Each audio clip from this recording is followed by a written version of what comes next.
I was always funny when I was a kid. Right. And I never knew, you don't know, there's like stages of comedy. The first is being funny for your friends, which a lot of people are. Yeah. Then there's a thing of being funny for people who have no idea who you are.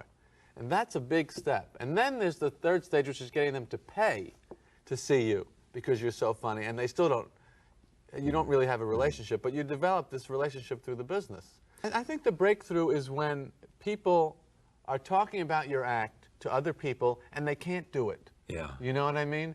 They start to do it and they go, I can't do it. It's the way he does it. Yeah. That it's so ingrained in your personality and the way you talk and the way you behave that people cannot imitate it. The audience teaches you over the years. That's the way I learned. You just, night after night, show after show after show, you're doing something and they laugh and you go, why did they laugh at that? Yeah. But the next night you do it again the same way, and if they laugh, then you build on it. Laughter is not it's an involuntary response, so people, no matter how much they like you, you still have to make them laugh.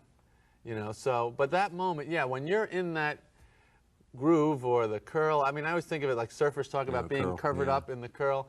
There's a moment like that in stand-up too, when it's working so intimately with all these strangers, and you're with them, and they're with you, and you're affecting each other. That's it's pretty exhilarating. A comedian speaks to the public in a way that no other person does. Yeah. He talks about things that we all see, and it's special. I mean, it's a unique podium being a stand-up comic. You have free range, and you don't even really have to make a point, but you have to relate to people on a very personal level. And I was afraid, I'm still afraid of losing that, because I think that's the key to my own sanity as well as my continued success. It's an edge to it that you have to maintain. There's a certain way of dealing with an audience that's kind of like, you know, it's like being a lion tamer, you know, and you got to be used to just walking in that cage very comfortably, you know. And when you do it a lot, you don't think about it. But when you don't do it a lot, like New Year's Eve, I was in Las Vegas, and there's 7,000 people sitting out there waiting for you to be funny for an hour, you know. And if you stop and think about that, I'm going to walk out now and stand there by myself for an hour and make 7,000 people feel really happy they came. I mean, to be a comedian, someone to know that's never heard of me, never seen me, to know that I can fly this guy in to Saskatchewan on a Tuesday night and he'll do a great job, I'm proud of that I've achieved that consistency. I mean, comedy is air, you know? It's a little spark of air. No one even knows what it is. So that I can carry this around in my little briefcase and people can depend on it. I mean, people pay a lot of money to see me and to, you know. A lot of money. A lot of money. Yeah. So, you know, I like to know that they're going to get their money's worth. There used to be a lot of stand-ups who would say, I don't want to be 50 years old and doing stand-up. The classic case was Milwaukee. Yeah. And you say what? That's exactly what I want to be doing. Do you really? Yeah. You want to be on the road and doing stand-up? I'm proud of it. Yeah. I'm proud of it. I consider this a wonderful way to go through life, being able to relate to people and on that level. I think it's an absolutely unique So how old are you position. now? 53. So what are you going to do between now and 60? I don't know. Care. I don't care. Yeah. If you don't work, you don't care. No, I work. I like to do my little thing. I like to write my little things, and I like to perform. What are your little things? My little comedy. Little comedies? My little comedy skit that I go from town to town. Yeah. We put up a black curtain over on a piece of metal, and comedy has to be precise.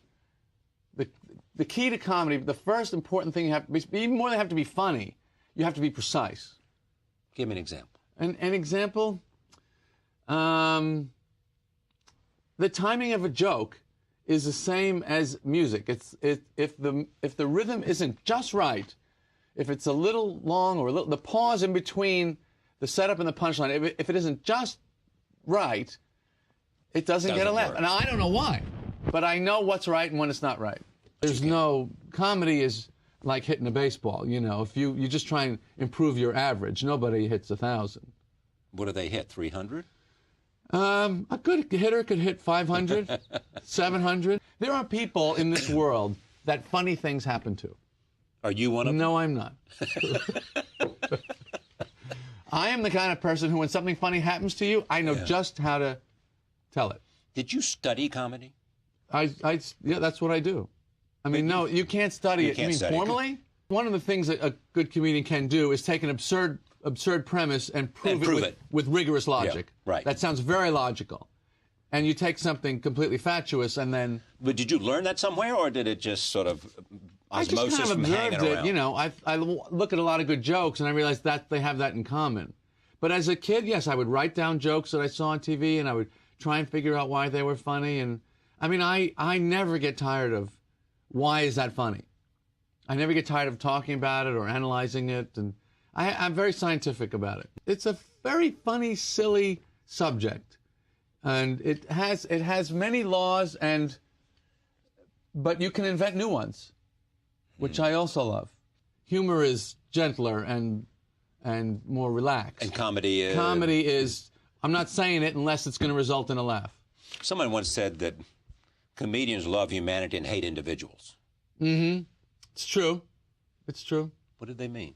Well, comedians that often are socially frustrated, but they want to connect with someone else, and they find through this pinhole of complete blackness of an audience, I can relate to people. They understand me. I can communicate with them. But there are more social skills required to talk one-on-one than there are to talk to 2,000 people. You don't have to be socially fluid to talk to 2,000 people. That's true.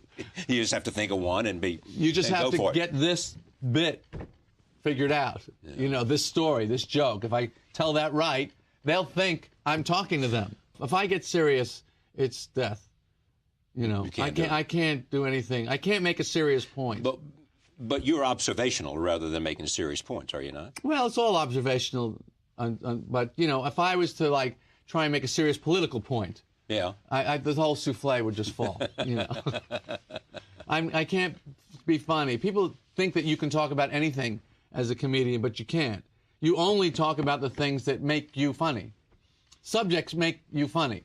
You respect the comedy gods, and they will keep you in their graces. Yeah, comedy is like this. You're in a mine, and you're digging, and you're looking for nuggets, and you just keep digging and digging.